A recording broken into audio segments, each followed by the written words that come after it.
my formula, I guess, is just boom, hook, give a little intro to a story, and then immediately it's like, this all started when, or the other day I was doing this, or meet Tommy Boy, or like introduce some sort of like context and story to whatever I'm doing. And so like that one was like, oh, the other day I was looking through the sniper rifles and I noticed that they added this. And that got me thinking, like, Call of Duty just added the aim assist attachment. So this is the way that we're going to end the debate forever. Yeah. And like I turned it into a video like that. So I kind of use that same formula as much as I can. And I've noticed when I don't use it, it shows. Yeah. Like the videos do worse when I don't provide some sort of storytelling and some sort of context. Hello everybody, welcome back to the Behind the Stream podcast, episode number 15. I am great pleasure to be joined by JamesJustPlays today. It's a pleasure to have you on. I've been really looking forward to this conversation. Yeah, it's a pleasure to be here. I'm a fan of your content. I think I stumbled across it. I can't even remember how long ago, maybe a couple months back. Yeah, and it caught my attention, and happy to be here. Let's talk about some content. Yeah, well, your content definitely caught my attention. And I think, I really like to just go straight into it. So just for anyone watching, James, predominantly a Call of Duty creator, TikToker, YouTuber, live streamer. I'm sure James will refer to himself as whatever he wants to be referred to. And yeah, what really, I think, captured me when we kind of stumbled across each other content 2 months ago was just your ability to just, sure you won't mind me saying, is just turn random Call of Duty ideas and things into stories. I'd never seen anyone doing it in a way. I'm very well versed in Call of Duty content, and I sit there and watch it on TikTok, and I'd not seen anyone doing what you had done. And so I'm really curious to dive in to that. Just for anyone who's watching, like, go into the description and go on James' TikTok and just have a watch of some of the videos maybe before we start, and you'll then get a picture of what I mean by kind of random ideas, but also random in stories. So just like to let's start with kind of how your COD content journey, right? Like, did you always create content like this, or how did you develop your experience and ideas to come to what you're creating today? Yeah, so it's funny because I've been a Call of Duty fan my whole life, and like I've wanted to be a Call of Duty creator since I was like 8 or 9 years old. Like I was just watching YouTubers and thought it was the coolest thing. I started like attempting streaming in like 2017, but at the time I was just in my dorm room in college, and I was like I was legitimately trying to be like a pro player in Call of Duty. And so I would stay up until like ungodly hours and just stream myself playing wagers and like that kind of stuff. And then I dove into TikTok a little bit, but it wasn't Call of Duty at first. It was like I did streamer tips. Oh, you did you? Oh, yeah. So I started out on streamer tips. And that was like how I started getting a little bit of a following. I think I got like 50,000 followers on TikTok. What's your account? Tips. What's your streamer tips account? It's the same one. Oh, it's the if same you scroll one. down, if you scroll all the way down, I actually changed niches. And I had a big conversation with a lot of people when I decided to come back, whether I should make a new account or just try and change niche, which we can talk about a little bit, because I don't think it's abnormal for a creator to want to change the stuff that they're doing. But it started out streamer tips, and I noticed that it helped my Twitch viewership a little bit. I hadn't really thought I wasn't posting any streamer tips on YouTube, just TikTok. And then that streamer tip series and a couple like funny TikTok skits here and there that weren't Call of Duty related actually helped me get my job at Discoverability, where one of the people at Discoverability stumbled across my videos and was like, oh, do you mind if we share this to our Twitter? And I knew who Discoverability was, and so I was a college kid, and I just like pitched like, oh, like if you guys have any jobs available, I'd love to like work for you, to work in the industry somehow. And like at that time, I think about where I was, and this will all loop around into the storytelling. But at the time, I had no idea really what content was, and I didn't have a great grasp on what made a video good. Like it's hard for me to watch those old videos; they're so bad. But I started working at Discoverability, and I started scripting content for shorts around influenced. So the YouTube channel is Influenced by Decerto. I don't do any stuff for that channel anymore, but that's where I started, and we cover influencer drama and influencer whatever. And so I was writing 3 to 4 scripts a day for shorts. And then we in January of last year, we got our Snapchat partnership. And I saw that as an opportunity to advance in where I was at Decerto. And so I took that on with one other editor. And so it was just me and another editor, 0 subscribers on Snapchat. It's Snapchat's publisher page. And we were tasked with making 3 to 5 minute videos about like drama or a scenario. And so that's when like the storytelling, that's when I began to learn about the storytelling. I was studying YouTubers like Sunny V2, and a couple other like even some of Logan Paul's like Pokemon card content that he was posting, where really good storytelling through the edits, through the voiceover. And I really started studying YouTubers and learning how they told stories. And then even down to the principles of like, I was watching videos on how people write books, like storybooks, just to learn about plot and all these different things. And I made probably, I think in 6 months, and I still wasn't making any Call of Duty content at the time. In like 6 months, I made 70 3 to 5 minute videos. So over 70 scripts of 3 to 5 minute videos about Jeff Wittick, David Dobrik, drama around the Paul brothers, boxing drama, like everything in between. And we brought that channel from 0 to 300,000 subscribers on Snapchat.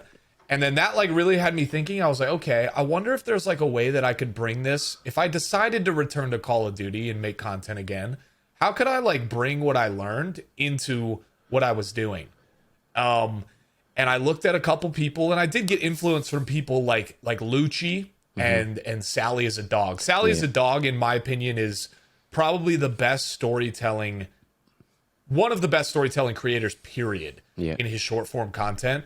And I looked at Sally and I was like, okay, how can I put like my own twist on it? Because like I don't have the same, he has a very dry delivery, and not in a bad way, but he speaks so quickly that he gets his story out like in a way that complements his content.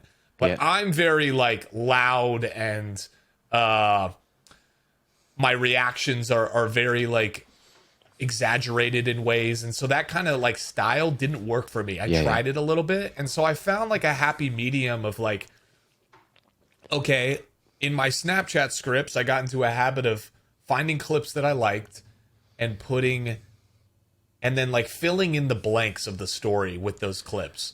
And then I kind of found a way to do that within Call of Duty content, where I would meet somebody in a random solo, or something crazy would happen spectating solos, and I would then try and turn that into a story or a way of storytelling.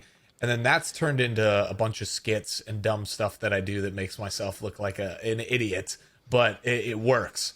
So that's kind of a long roundabout way of how like the storytelling aspect got into Call of Duty content. Yeah.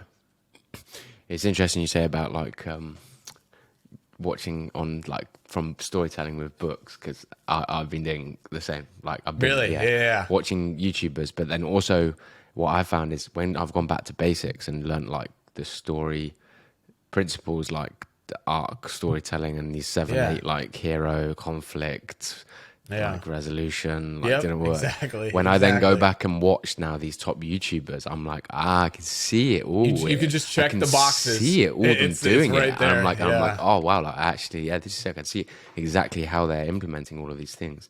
And then it gives me a little bit of a better idea. Okay, like how can I do that? Or like, and then it makes me appreciate content better, because I see that it's intentional. It's so 100%. Intentional, and it's also important to mention that like that formula works for any content. It's not just gaming. It's not specific to a platform. Like if you learn how to tell a good story, if you're not even a content creator and you learn how to tell a good story, your friends are gonna love you. You're hanging out with buddies and you're able to tell someone a story that happened the other day.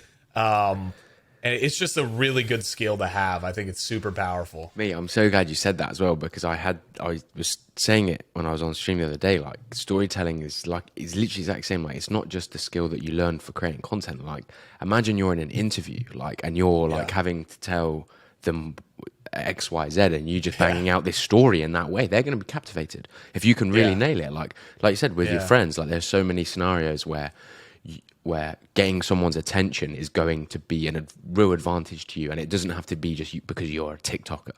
Like, there's so many things in life where being able to do that well. So it's actually really, storytelling as a skill is actually a really fucking good one, and I've never really thought or heard anyone didn't teach that in school. Be a good storyteller. You just don't. Maybe in English, when you got people don't. Like, most people, I feel like, would think like, oh, if I wanted storytelling to be a skill, I probably want to be like a writer, write a book. I don't want to write a kid's book. But it's so like, it goes so far out of that, and it really just goes into you being like a personable human. Like, you have conversations with people, and you understand like delivery and how to like captivate someone, even if you're just talking to one other person. Like, it adds to your character and who you are. Yeah, it's like telling the story in a relatable, because you're always trying to get relatability out of it, aren't you? So then you creating the content for stories. Did you find that, like, how do you find your ideas then for your, like, the stuff you do on Call of Duty? Because they're all very, in my opinion, quite random. Sometimes on guns, sometimes on interactions, sometimes on announcements. So how do you go from idea to story script? I think at certain points things will just kind of fall into my lap. There'll be ideas where, like, one of my most successful videos and like little 2-part series that I did were on the Burger King skin in Warzone. And their Call of Duty tweeted that they were doing a collaboration with Burger King, and they were releasing this Burger King skin. And at the time, I only had a mustache, and it was this white dude with glasses. And I was like, okay, this guy kind of looks like me. And so I like quote tweeted it, and I said something like, oh, I need this skin. And then that just that ignited an idea. I was like, I wonder if I could make a video like hyping it up, because then I found out that the skin was only available in like Australia and other countries, not the US, not Canada, and not the UK. And so I then made a big like dramatic idea of where, like, oh, Call of Duty just released the rarest skin in Call of Duty history. It wasn't the rarest skin in Call of Duty history, but I was gonna make it to be. And then I was like, the Burger King mustache man or whatever. And then I was like, the only problem is that it's only available in X, Y, and Z, like whatever countries they said. And then I almost like created a reason for people to care about it. Like, I guarantee you, if like there was so many people that commented on that video that I would like to say that like the skin would not have had as much hype as it did without the couple pieces of content. Because I think the 2 YouTube videos combined are at like 8 million views or 7 million views. And then the TikToks combined are at like 4 million. Okay. And I didn't see a single other piece of content around this Burger King skin. But I basically made it like a journey. And so I was like, I built up a bunch of hype in the first episode about it. And like how I said, like, I won't rest until I find this, like, get access to this Burger King skin. Well, I released the video, and within 30 minutes, somebody from Australia DM'd me on Instagram and was like, hey, I live right by a Burger King. I'll get the skin for you in 20 minutes. And I was like, immediately, I was just like, this is turning into part 2, and it's the best thing ever. And so I started taking screenshots of the kid's DMs, because I knew I would want to use it in the edit, and threw it all together. He sent it to me. I recorded my reaction of like redeeming the code, and then a bunch of other people started sending me codes. So then I was like, wait, what if I not only make this the part 2 and the resolution, but I ended the video with so many people sent me out codes. Now you can win one. And I turned it into a CTA at the end of the second one. and gave away like 10 codes that I got that were extra. No. And so that was a scenario where like it was just some little tweet that Call of Duty like thought of, and I was like, okay, I put out a Twitter post. The Twitter post, I was wearing like my brother's weighted vest and glasses, and like that when I was in the outfit, I was like, I need to make a video with this on and just turn it into something funny. So that's an example of something that was like really small that turned into more.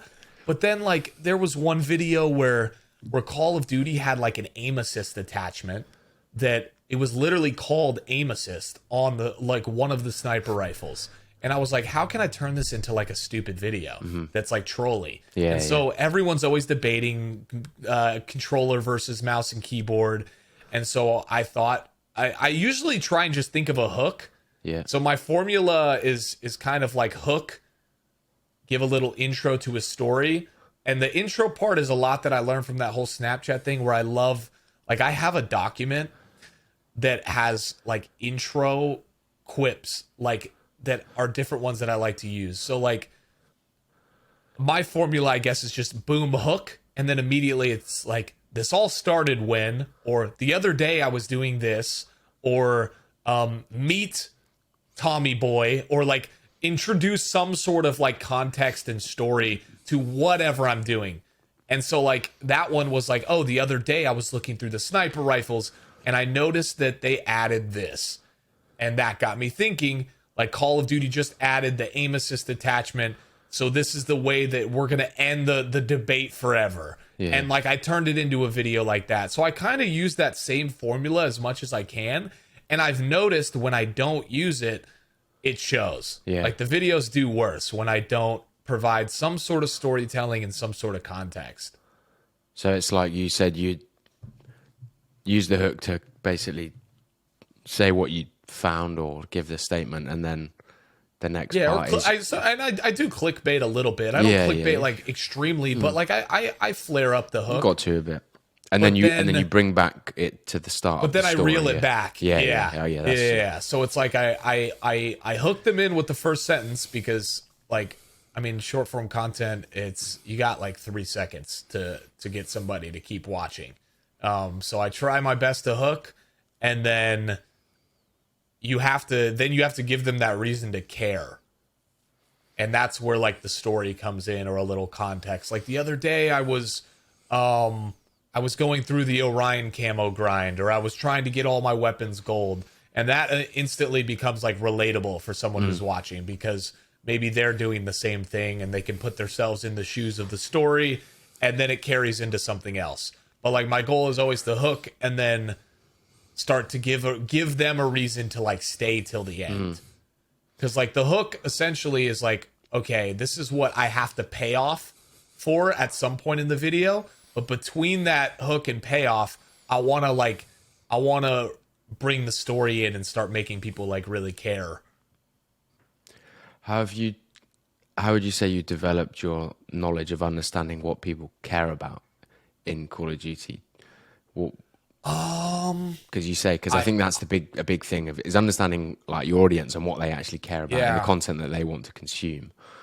Yeah, so when I first started, I dabbled in a couple Apex videos as well because I was playing Apex at the time.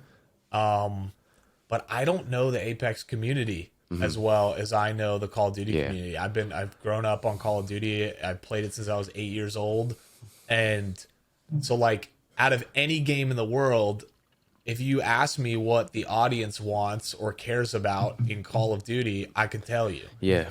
And so like it wasn't something that I really researched. It was more like I already knew, and so it came naturally. But if I were to try and go do it for Apex or like Escape from Tarkov or something, it would be hard because like I don't know what the hell people care about in Tarkov. Like if I tried to make a Tarkov video, like there's a good chance like the hardcore Tarkov community or even people that just play it casually would be able to tell that I don't play the game very much. Yeah. And so that's the difficult thing. It's like when you're doing this, it's easier when it's something that you already have a lot of like preliminary knowledge about. Yeah, that's interesting. Yeah, because I always think about that and think about kind of the topic of changing games and because I don't know, people want to, and then it's like if you change games and you don't, and that isn't your true core passion game from when you were younger, like how long is it going to take you to like understand truly what the audience wants from that games on your live stream and from your content on TikTok? Because most games, like their core fan base on TikTok, they're not easy. It's a tough crowd. It's definitely a tough crowd. Like they're not easily impressed. Yeah. And like you said, they easily find out if you're creating content, and then they'll know that you haven't been playing the game for a long time, because your content would just be basic. It would be too basic. And it's not a good look either, because like people are able to see through it so easily. Like I did a couple like voiceover documentary things for Deserto. And they were like about League of Legends. I didn't write the scripts at all, but I was terrified. It was League of Legends and CSGO, and I was terrified that they were going to post it and I was going to pronounce something wrong, or someone was going to be like, this fucking host hasn't played a lick of CSGO in his life. And so like, it's definitely, it's a hard thing to do, but I will say on the topic of, I don't think it's the case for every game, but the state of Warzone and Call of Duty's been a little rough the last couple weeks. I've seen a lot of creators dabbling in different things. Yeah. And it's completely off topic, but I do think that diversifying content in general is not a bad thing to do. I think it's a good thing to understand how you can take your formula that might have been working for you and apply it to something else. Although I do think that, like you said, there is a learning curve to like taking on a new game. Like I think that once you find a formula, like I think you learn how to storytell or something like that, that works in any game. If you go to another game and you're good at storytelling, I'm confident that a good storyteller could pick up any game, play it for a week or two, and make a video about it that's better than like 99% of content on like platforms when it comes to that content. Yeah, I completely agree. I was thinking the same. If you know how to tell the stories, I think you can then take that to a game that you could only have a little bit of knowledge, and the way that you deliver your story is not you presenting yourself like you're an expert on the game. It's just you just picking something random to tell a story about, and people don't give a shit what your knowledge is. They just are interested by the way that you're telling the story about whatever dumb shit you're doing in the game. And like immediately my mind goes, you could even put a little disclaimer in the beginning, like disclaimer. Yeah. I've never played this game before, or whatever. Yeah. And that's the story in itself. That's the story, and it makes people care. And even the people who are like really into the game and have been playing it for 10 years are like, okay, well, this is his first time playing. I kind of want to see his reaction and how he puts this together. And so I think storytelling is king. It is. I personally think it's the meta. I don't like using that word, but I think TikTok has been described as the meta for growing streams for quite a while now. And I think we're past that stage of it just being post TikToks. We're well past that stage. And now it's like, it's so competitive on TikTok. It's so difficult to convert. Like, what is the next meta? And I think it's still TikTok, but it's like high level storytelling in short form content, which is like what the real people at the top are doing. And Sally has been doing it for quite a while, and that is someone who I look to and think, like this guy is just does it really, really fucking well.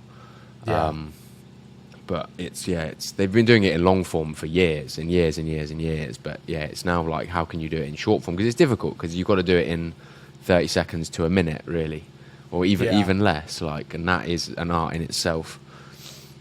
Yeah, and one little like tidbit is, I think that storytelling, from my experience, has also like worked better on YouTube than TikTok. I think storytelling like really, really resonates on YouTube. As in shorts. Yeah, as in shorts. Why? Compared to TikTok.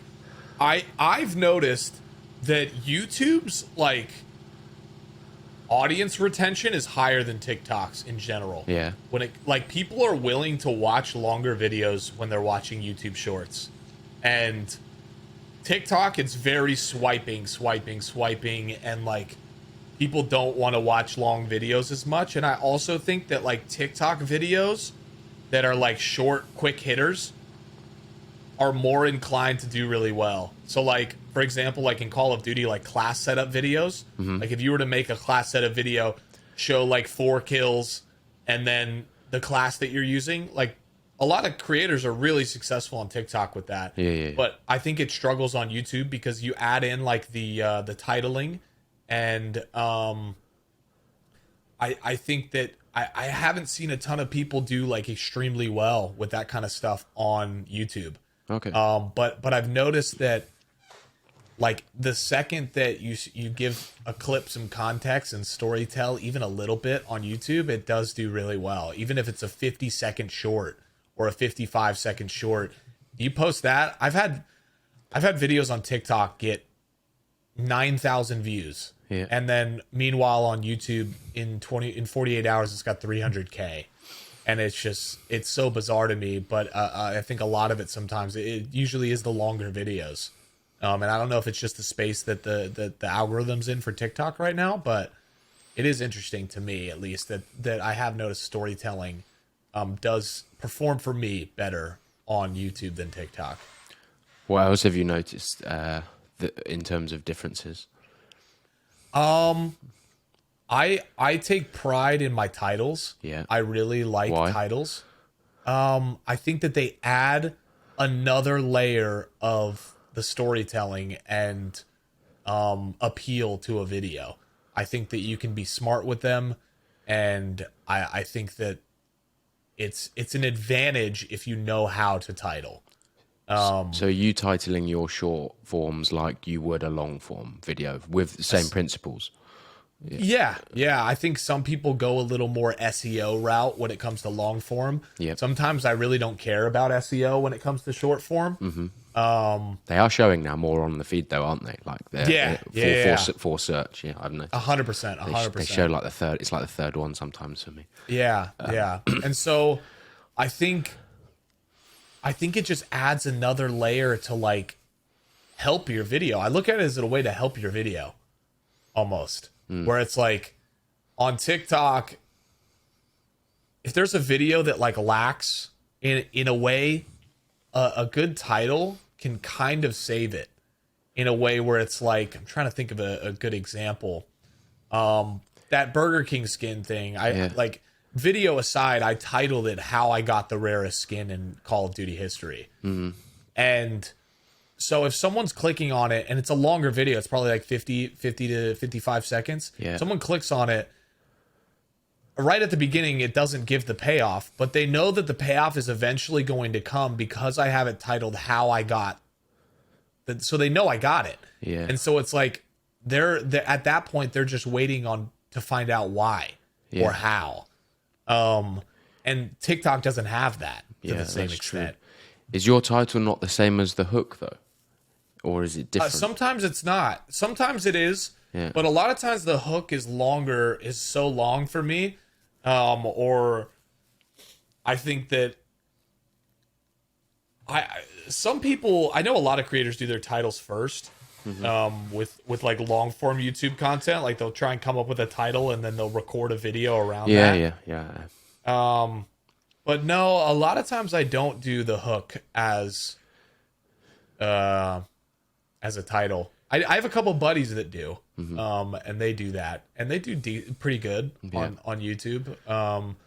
But I do think that that's like a big primary difference. I also think, like, and maybe this isn't the same for everybody, but I would take a wild guess that gaming in general is probably like this. But I do feel a much larger sense of community on YouTube than TikTok.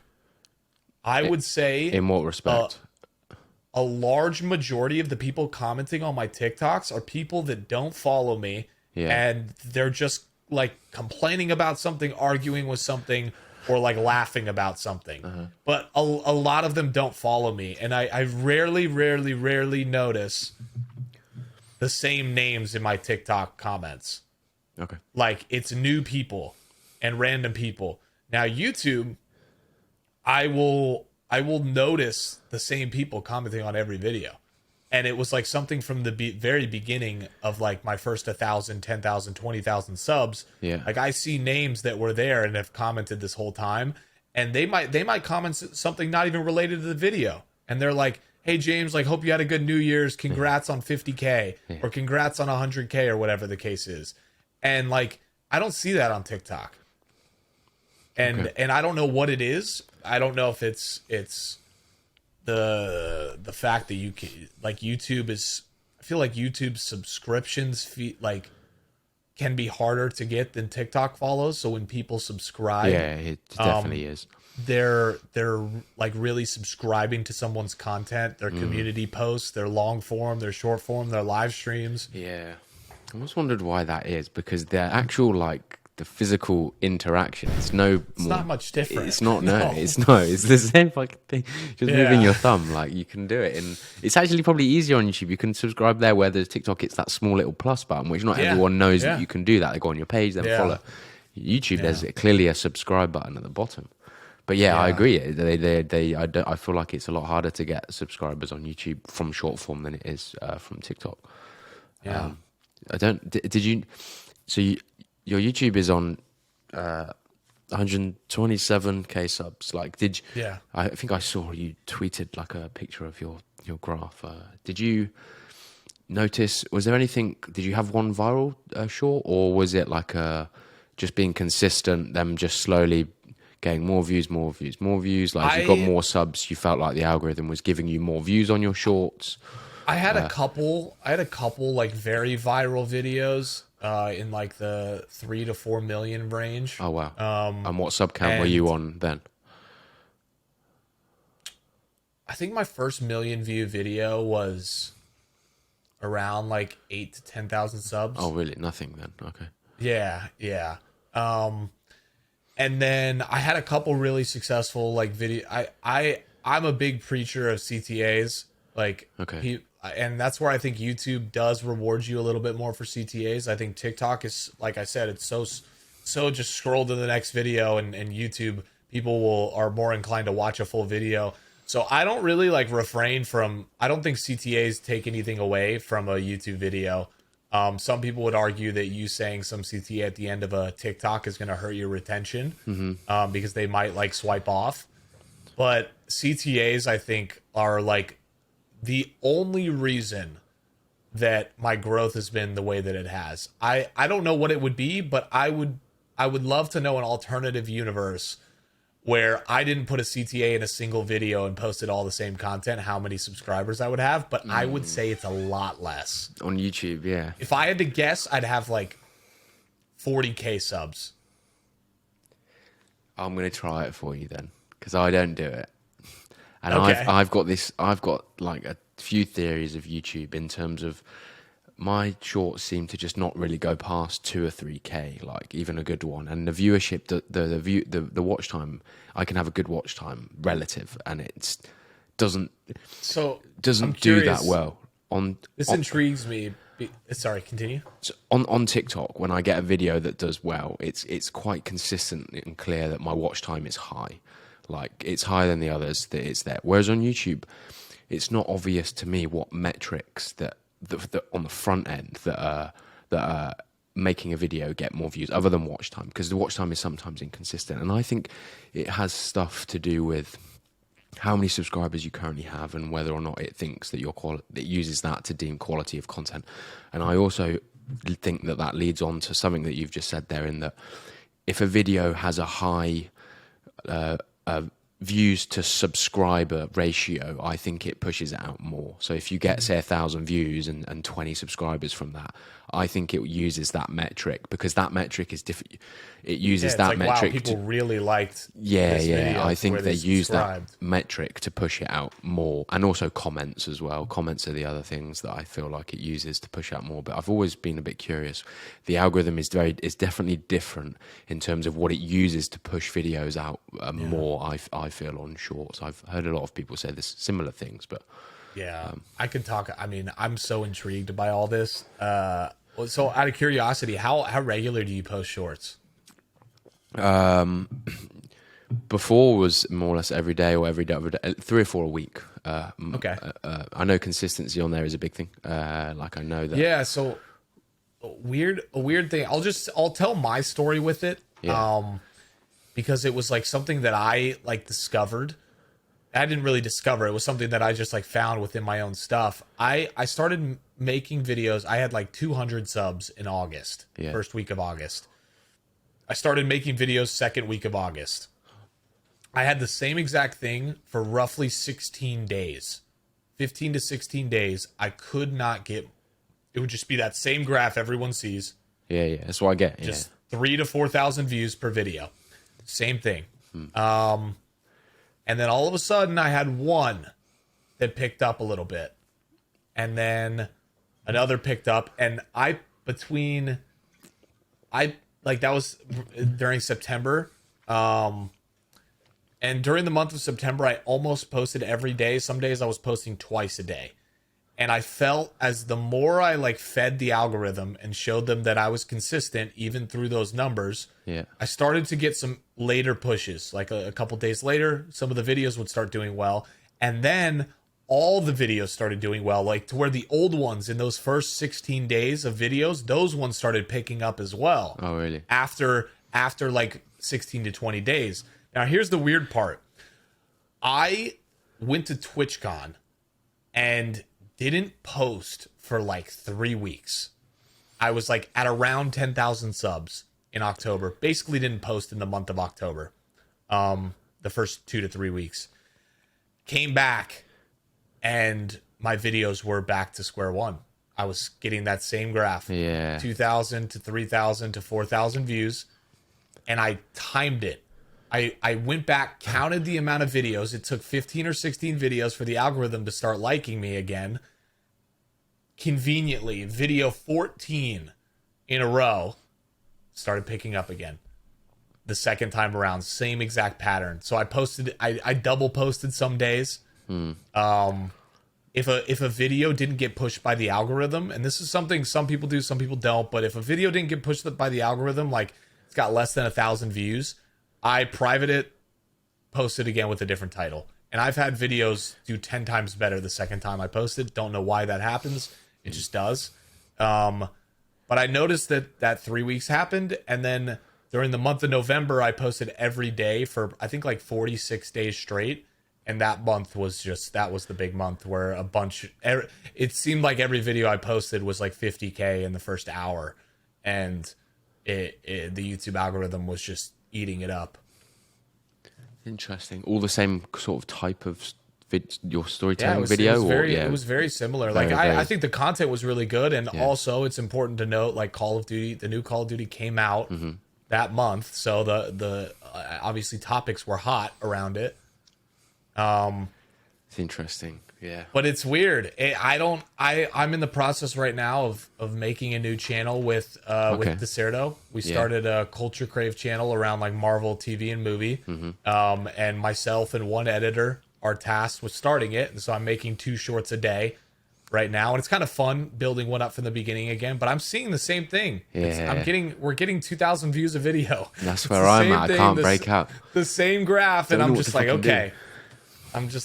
Well, we've got to try and just keep posting and hopefully it breaks. Just wait. Yeah, that's what I'm like. But so I've got this weird thing that is on my channel is that, so I have 2 types of content. One podcast clips and one's me talking, whatever.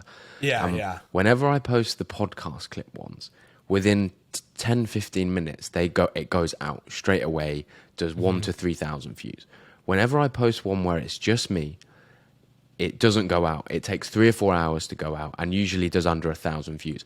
And often the watch time on some of them will be the same.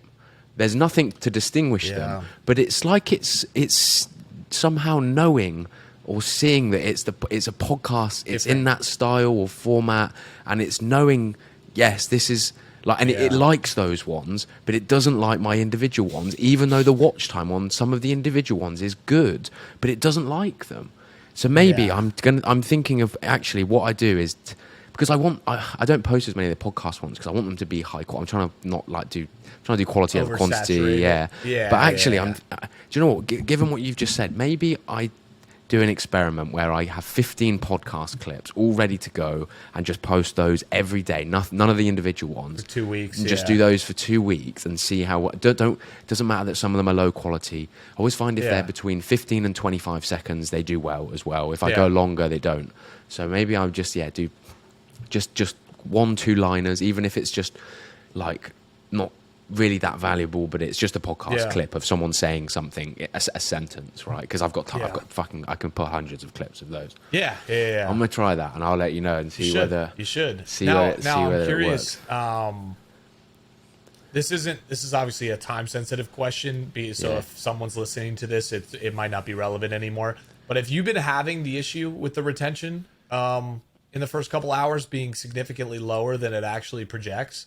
I don't know if you've seen like a lot of creators having that issue. I've spoke to creators about that. What do you? I mean, we could talk about this after the fact, but I'd love to hear your thoughts on whether that's actually affecting people's videos or if it's just a bug. I'm not sure whether I think honestly, I could either. I don't. Yeah. It could be a bug. It could be affecting people's videos. I don't really know. There's enough creators banging on about it that I don't know why YouTube is usually fairly. They're senior execs and the people that are on Twitter that are at YouTube, and they're usually fairly active and transparent about like talking about this sort of stuff. And so I just think there are bugs. Too. I just think there are bugs in the short algorithm, just in general. Like you said, like when you said you repost stuff. Like I've posted a video when I was going through this stage where everything was going out in 10 minutes. Anytime one didn't go out in 10 minutes and it's been 2 hours and it's not gone out, I'm going, do you know what, fuck it, I'm going to delete it and post it. I'll delete it, post it again, change the title, goes out in 10 minutes. And I'm like, why is it doing that? I think it has something to do with, my theory is that it has something to do with the time of when you post it. But not in the way that you think, in the way that on how many other videos are also being posted at that same time, whether the system is just super congested with uploads, and whether then from you uploading it to it reaching the short shelf, there are bugs that inherently sit in there that for some reason block your video. They delay your video from going. Because why do some videos take 10 minutes, but some take 4 hours, that some take a day? On TikTok, it's fairly consistent. You know when it starts going out and then it does this little thing. Whereas YouTube, it's like, it's consistent, and then all of a sudden they make a change in their algorithm, and now it's taking 2 days for them to go out, and then it will then go back to 1 day, and then you'll then go back to having them go out every 2 hours, and then they go out every 2 hours for a couple of weeks, and then all of a sudden it changes. I'm just I mean, I don't like to get caught up in it, but it baffles me. I'm like, what? Just go out. Just go out after 5 minutes and all the time. Like, come on. Like, this will be the last thing I say on the algorithm rant, but like, I think it's funny if anyone's watching this.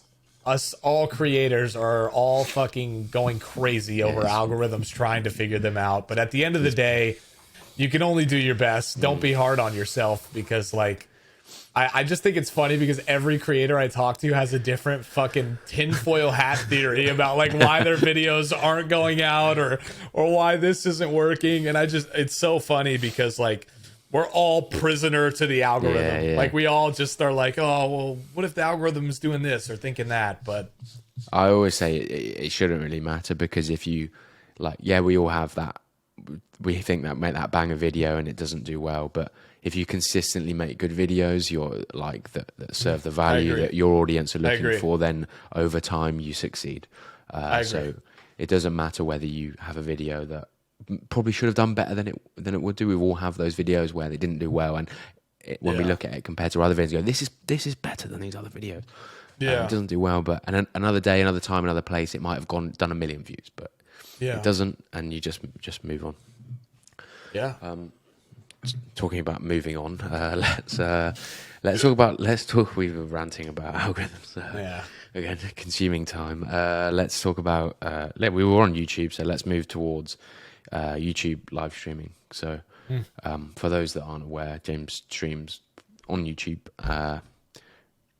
Talk me through when you made that decision, why you made that decision, and we talked before that you do have some experience with live streaming on Twitch, and I'd like to hear what you think the biggest differences are, similarities, why you think YouTube is better, why in some elements why do you think it's not as good as Twitch? There are always these like arguments of why YouTube, why Twitch. So yeah, I'm interested to hear, like, as someone on the YouTube side, like your experience with live streaming.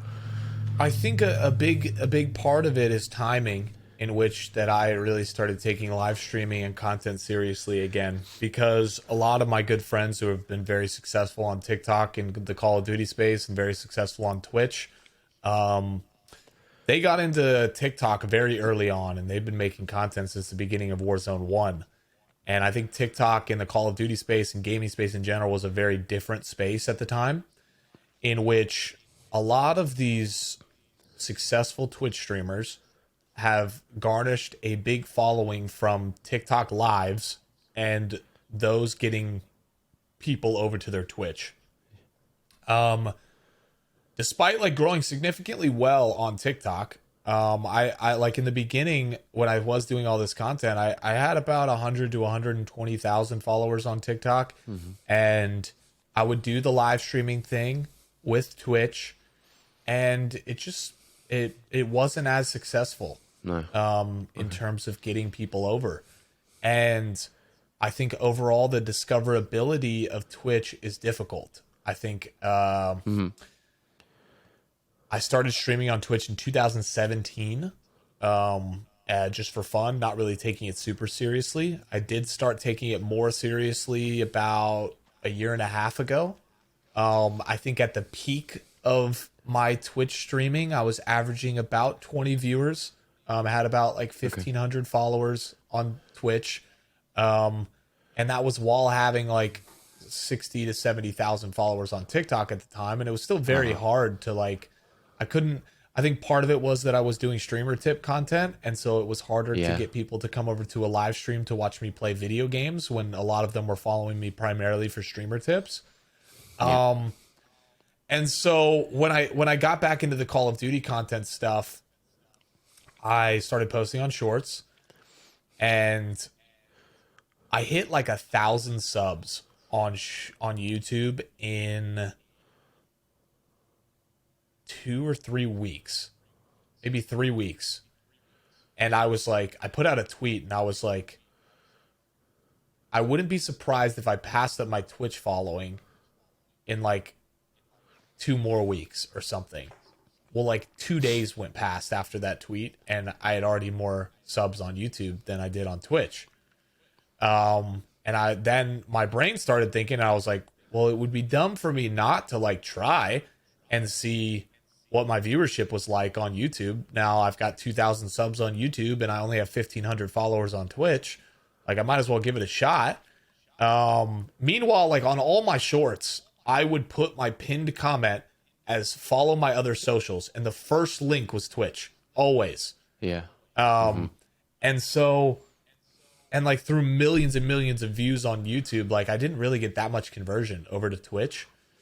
And I think I tried my first live stream, and I think I averaged maybe like 10 to 15 viewers, which was about the same as Twitch at the time. That's all right for the first one. Yeah. That's decent. Yeah, and keep in mind, like maybe 5 or 6 of them was my hardcore like Twitch community, because like I've had people that have been watching me since like 2017 that I consider friends now, because like they used to watch me back in the day, and so I did have like maybe like 10 to 20 like really loyal subs on Twitch that like have just followed me over to YouTube, and they just watch on YouTube now. But that number of subs on YouTube just exploded past Twitch. And like once it was at like 10, 20, 30,000 subs, I was just like, okay, I need to do this. And then I started noticing that my VODs helped towards the watch hours and getting monetized. And so I started doing it on YouTube. And I think the biggest thing was not only was like my viewership better, like these days I average anywhere between like 50 and 70 viewers. I've flirted with 100 a couple times, which like just completely destroys any numbers that I ever had on Twitch, like organically, because this is without hosts, anything like that.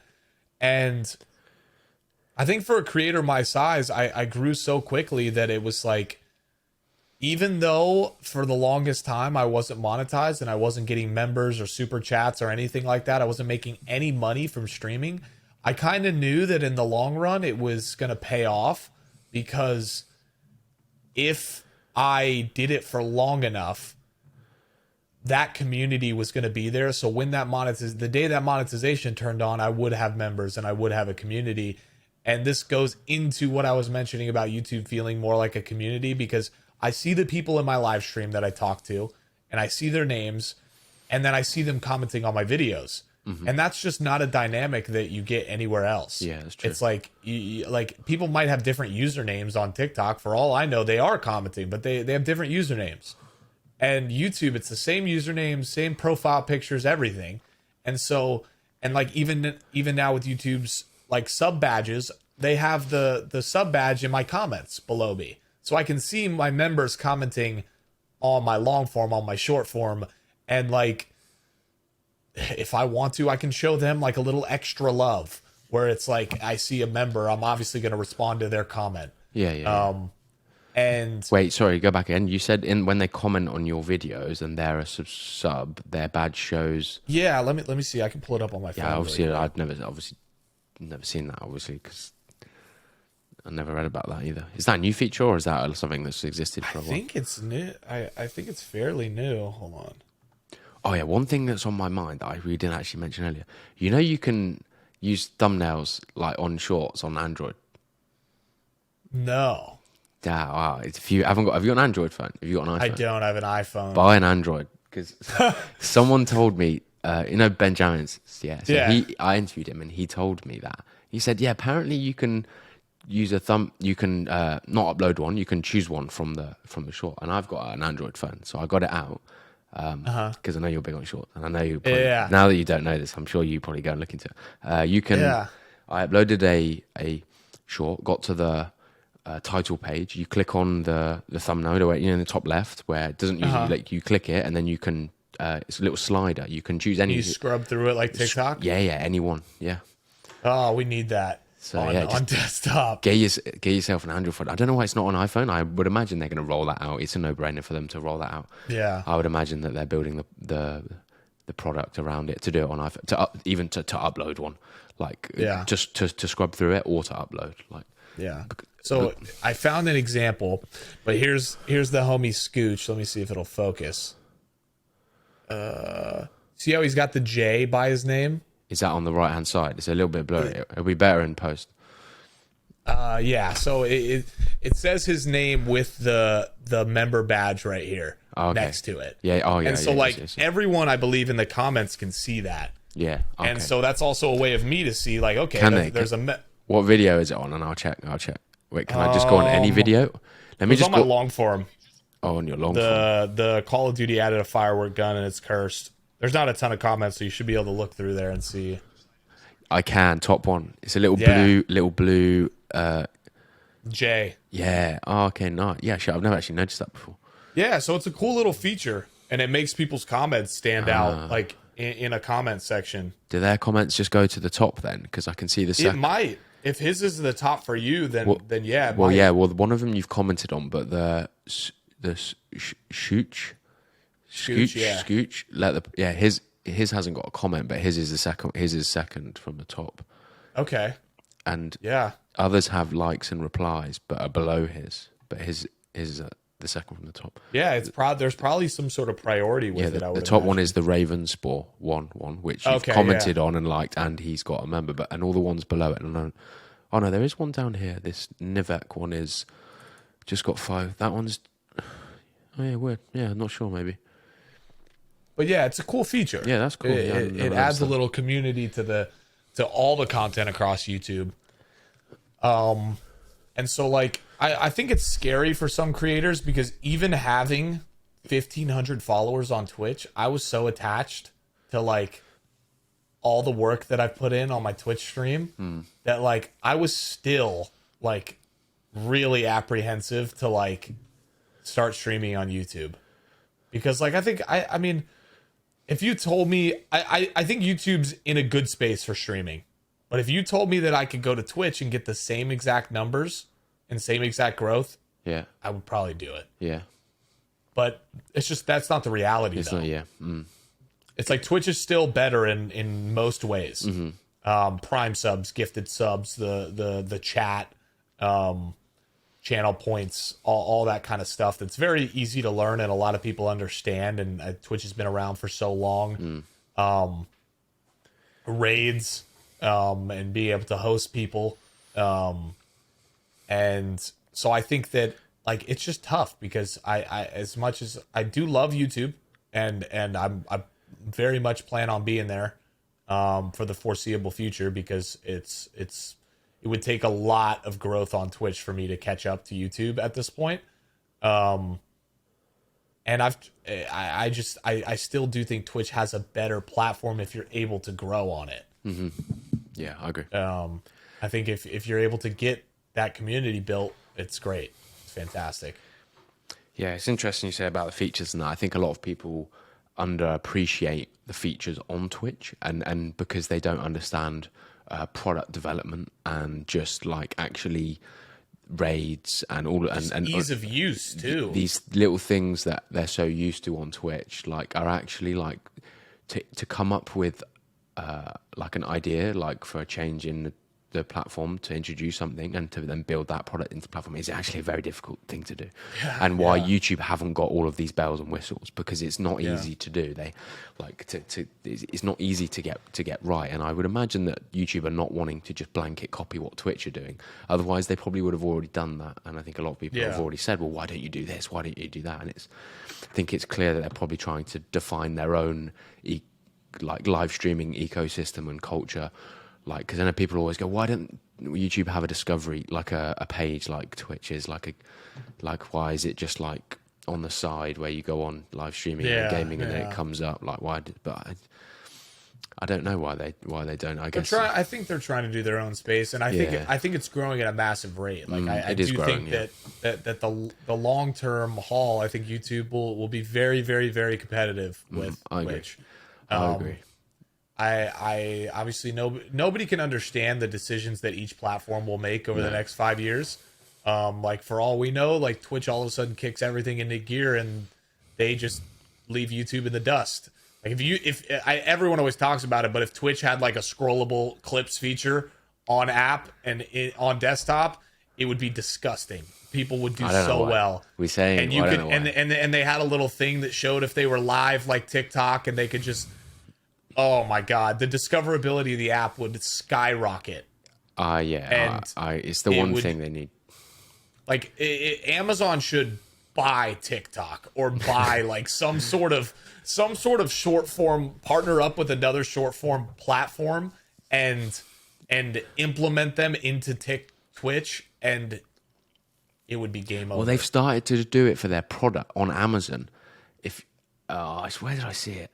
I saw somewhere where they have got a portrait scroll thing like on Amazon where they have the products. So I think I don't know whether it is in beta or whether someone's shown. I haven't got access, but to sum it up, it's essentially short form video content of videos that people have created for their product.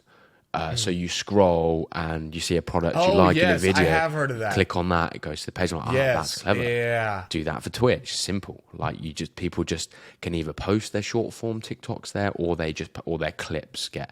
It would probably make more sense for them to start with just like, okay, when someone does a clip, it then auto goes into a portrait mode and an algorithm. And it goes in, and like you said, people can see their live and have that discoverability. So anyone that's just got some really like viral clip that's from their stream that's really good, it's being shown to loads of people. But again, that's difficult. That takes I don't know the complexities that go behind building a product like that and integrating it into Twitch. That isn't something that can just be done in 6 months. That takes probably quite a few years to be able to build. I think that's what. But and this is more just into the conversation of who knows what the two platforms are gonna do. Maybe Facebook figures it out and just destroys everybody. I don't know. I doubt that. But do you post reels on Facebook?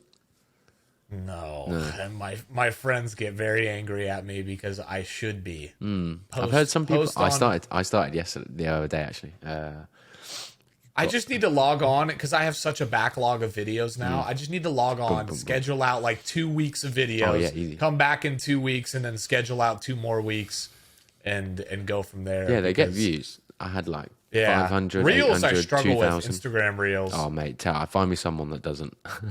Yeah, it's crazy. Do you know anyone that has got a good gaming Reels account? T-Dog Smitty? T-Dog is the only one. T-Dog is the only one that I've found. He's got 35k. I hate him. I can't find anyone else. He's like one of my closest friends in the content space, and he just tells me to post. He's like, "Oh yeah, you should post on Reels," and I'm like, "T, how does he do it? Nobody is getting your views." You tell me to post on Reels, but I post 5 days in a row and get 6 views total. And it's just dude, I understand this is working for you, but it's not working for anybody else. I've messaged him about speaking to him to get him on a few months ago. So I'll message him and just the real get him to tell us the real secrets. Tell him that I chatted with him and put him under the bus for being the only successful Instagram creator. Mate, my Reels are getting 500,000 views at the moment, all right, but I would say over the last month I've probably done about 20,000 views. I reckon 2 followers. I get no followers. It's crazy. I get am I not putting the right hashtags? Do I need to put hashtags? They're not showing it to my audience. I've copied the same hashtags as T-Dog too. I've literally taken his stuff word for word and just tried it, and it doesn't work. See, I just think that's his content has just been navigated to his audience, which is Call of Duty fans on Instagram, but no one else's seems to have done that. And I don't know. I think part of it might have been the timing. He talks with me about his right timing. Place, right time, luck. Yeah, that's all. Yeah. It's not the content. I'm sure he'll stand up and say that. It's not because he has some specific unique formula for Instagram content. Because he doesn't use the sounds, and sounds is extremely important on Instagram. For most other niches. He will sometimes, I think. I think he sometimes does use sounds and just basically mutes them. Yeah, weird, I see tons of COD and gaming. I've been thinking about turning my Instagram into more of a behind the scenes of a creator. Mm-hmm. I would are you familiar with Jayhawk, the guy who works at Ghost?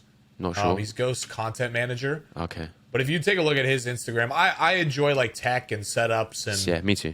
They do really well on Instagram.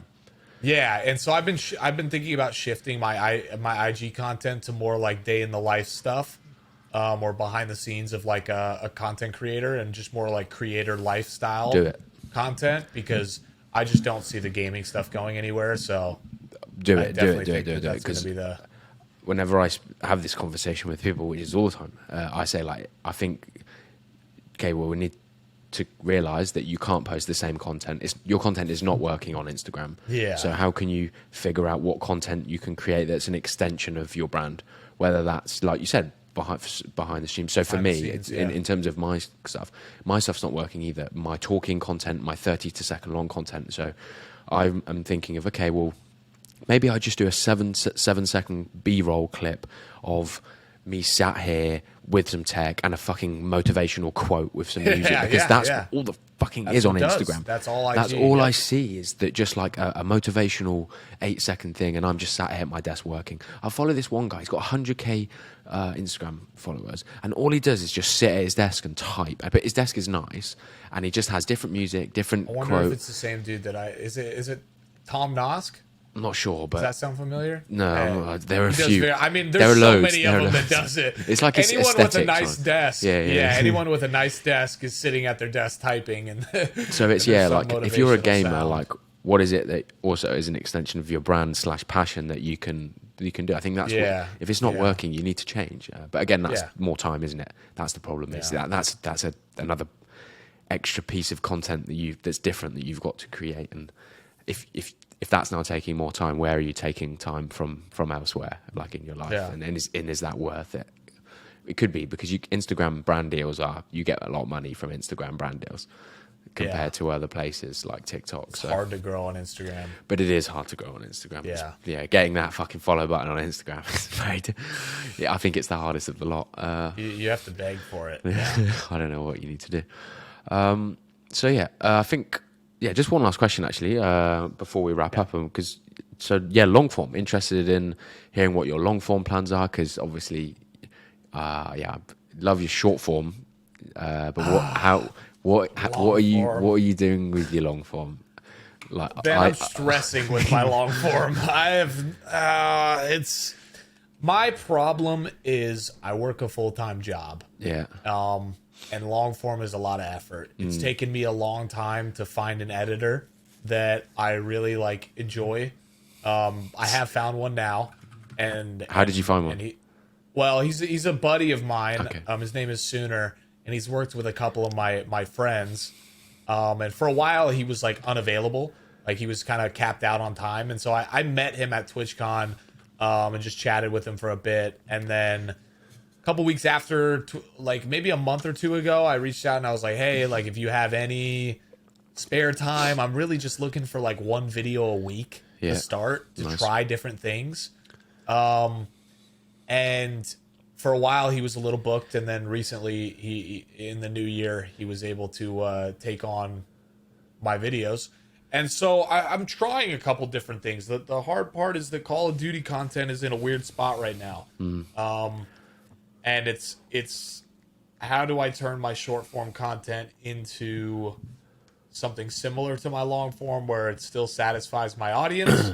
Is there a different style or approach that I take on? The problem is that as much as I would love to do a big storytelling long form that's got all this effort into it and takes 2 weeks to record and script and put together, with my full-time job I just don't have time for it. And so it's we'll see what shorts monetization looks like in February. But if it's really good, I think some people might just not post long form. Is that when they start rolling out cash for? Yeah. Ooh. February 1st. Is it in a creator fund pool kind of thing? Yeah. So the requirements for it, I think, are 10 million views. Yeah. In 90 days, and 1,000 subscribers. Okay. And so I don't know. I think it'll just depend. But I think I heard somewhere that YouTube said in their press conference that they're fairly confident creators will be able to make a full-time living off of shorts. And so which you would imagine is somewhere around $40,000 to $50,000 a year is probably what they consider a full-time average living. And so I think people if people are making a bunch of money off shorts, they might just say, fuck long form. I'm going to focus on making the best shorts that I can make, because if I can get 30 million views a month off of shorts and make 15 grand a month off shorts, I'm I don't know why they would spend their time doing long form anyway. I think it helps I think it helps your live stream audience. Yeah. If you were to stream on YouTube, I think that's the one thing that long form does help with, because if you build a fan base of your long form videos, I feel like it's easier that those people will return for a live stream, because it's more of the same style of watching. You're watching in a landscape style content, and the other is people are just swiping. And so I do think that I've noticed, and I've talked to a few people, and people who have really strong fan bases in long form typically do better with YouTube lives than shorts creators. Okay. So interesting. It'll be interesting. Yeah. I agree actually with your statement of the fuck long form if your shorts are delivering you an average salary of 40k a year based off, but then how many views do you need for that?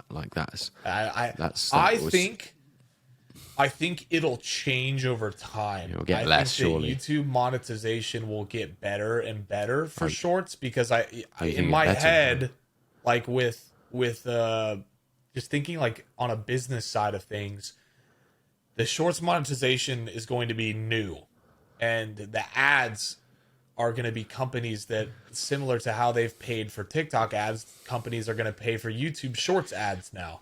But like, I think in the beginning, they're not going to know how those ads are going to perform. So like, they won't know what their kind of return on investment is. And so, I mean, it could get worse or better from the beginning. Yeah. But like, I would imagine companies will trial a couple ads, and then if they're doing well, then they'll maybe up their ad spend, and then creators will then see more return on investment for their content, because companies are investing more in the advertisements. But I don't know. Yeah. Like, there's a chance that we're all just massively disappointed, and it's not far from TikToks or. I mean, it can't be any worse than TikTok. It can't. No, it really can't. It's got TikTok's to be the worst. I would have thought that it would be like nicely, like not even nicely higher, but like I don't know whether they've shot themselves in the foot by coming out with a statement that says that they believe people could support themselves full time, because they've not given any sort of figures for how many views that needs. Like, Mr. Beast could support himself full time with 100 million views in a month, and he's making 50 grand from it. Whereas like your average Joe that's just kind of meeting the numbers is actually that's actually $5,000 a year. Like, so. But I guess it's something that it's additional revenue that wasn't there before, and I guess it's additional motivation to think that, like, oh, actually I could make, because with TikTok it's difficult because you make fuck all from the creator fund. It's difficult to use to drive and motivate you to actually really see that as a serious revenue income stream. Yeah, people post on TikTok for the following growth. Yeah, the views. Not even for the money. Not for the cash. Whereas, if the shorts numbers, even if they're not as high as what people would expected, but they're like enough to really just give people, oh, actually, like, I'm actually going to really focus on shorts first now, because everyone is TikTok. Yeah. Everyone's TikTok first, post it on shorts.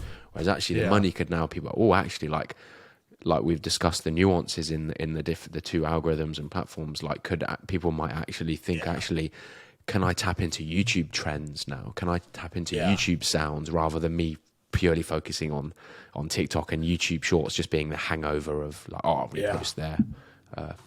I would say that I do focus on Shorts more than TikTok. Pure Shorts first, but there aren't many people like that really in the gaming space. I would say I think everyone starts with TikTok and then goes to Shorts. I think it was where the growth came in, and the timing of when I started making stuff. But like, my videos are doing well on Shorts, and they're getting 5,000 views at TikTok. I could not care less. Mate, all I want is short views, honestly. Because do you know why? Because I'm in it, like, because I want money. I want revenue from it. I mean, like, everybody does. Like, that's the goal. At the end of the day. No, I'm not. I don't create content for money, but ultimately, in order for me to reach my longer term goal of quitting my job and being financially free and having my own time, I need the money. And so TikTok's not doing that for me. Like, so. And it's just like, if you enjoy my content and if you enjoy what I'm doing, like, yes, the goal at the end of the day, like, I love making videos, but I can't make videos forever if I don't make any money. Exactly. So like, I can't give you guys good content if I just never end up making any money from this. Like, as much as I want to, at some point the ship is going to sail. Yeah. And I have to move on to something else, because like, at the end of the day, I do love creating, but like, there is a point where time is money. I spend so much time right now in this moment, like, creating content, like, more than is probably healthy. Like, I make videos for Deserto all day. I wake up at 7 a.m., make videos from 7 a.m. till 3 p.m., and then I start working on my stuff. And I'm basically working 2 full-time jobs. And like, so at some point or another, if my content, like, if shorts suck and the shorts monetization sucks, and like, like Call of Duty just doesn't make great updates, and my videos just start not to do as well. Like there'll be a time eventually where I might shift to something else. Like I love photography and videography. It's something that I've done for Decerto. I've done it freelance. I've worked with a couple nice companies within the gaming space for it, especially like for esports photography. And I might just say, you know what, I'm going to focus on that now because that has a direct return on investment and a direct pay. But like, that's not what I want to do. Yeah. But at the end of the day, it's like we all make videos because we do love it. But the only way for us to make videos forever, or as long as people want us to make videos, is if eventually it pays the bills. And in turn, I'm sure every creator could agree who's working multiple jobs and creating. If you didn't have that other job and you just created, your content would probably be better. Like you'd probably make better content. 100%. And yeah, it's the reality of it. Yeah, no, I feel that. I think a lot of people feel that who have a full-time job as well, and creating content because it's their passion, and that passion turns into more of a side hustle business, and then you are then looking more into how can I start monetizing this in a better way, better utilizing my time towards more monetization. And then you ultimately want to like it does become about the money and but then you've got the challenge of the creating stuff because this is what you love to create versus creating stuff that does well on because it's going to get views, because it's going to get money. So it's finding a balance of doing both. I think you can do both. You can create stuff that you're 100%. Passionate about, and you can create videos every so often that you know will do well and you know that will increase viewership. Like I love the storytelling videos, but the news videos that I do, or where it'll be on Call of Duty news, I know that those videos do really well. And I don't love like making them. They're not the most fun videos to make, but I try and throw in a funny little twist and make myself look dumb, or make some joke and make someone laugh with it. So it's not just a news video, but at the end of the day, like there is content that it's filler content. If you want to be consistent and post every day while you're doing all these other things or working another job, like you have to have stuff that you can rely on that's a little bit lower lift, and it's not this big 6-hour project that you're going to work on. But like you said, but ultimately it still works towards that goal of more growth and which essentially may lead to money, right? Brand deals and more time. I think time is also like it's you're grinding for money, which is also time. Time is I obsess over trying to figure out how I can optimize my time with everything at the moment. Now that I have more time, I'm trying to think how I can make even more time. Before I didn't have much time because I was streaming, creating content. I was doing too much, so I didn't have the time to figure out how I can make more time. Now I have more time to myself. I'm using that thing. Okay, well, how can I make my editing more streamlined? How can I make my idea, workflow, filming, everything that goes into it? How can I streamline that so that I can free up more time to also do more meaningful stuff? That's the challenge I think all creators find themselves in, and some are better at it than others. 100%. Sweet. Well, I'm.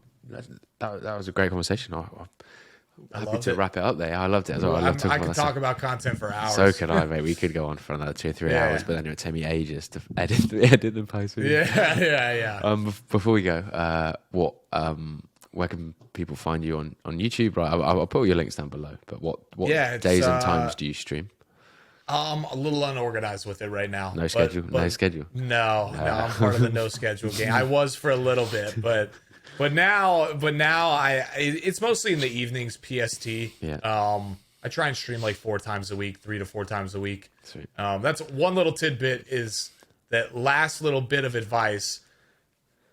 The best way to grow your stream is to post on other platforms. So if you're streaming for 5 hours every single day to 5 to 10 viewers, you should probably be spending half that time making other videos.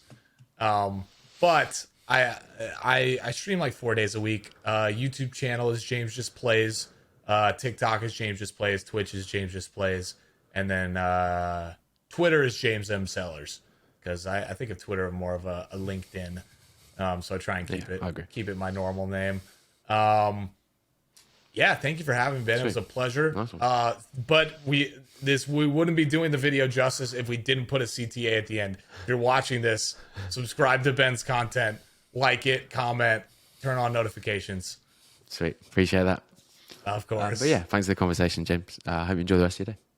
You too. Take care, bro.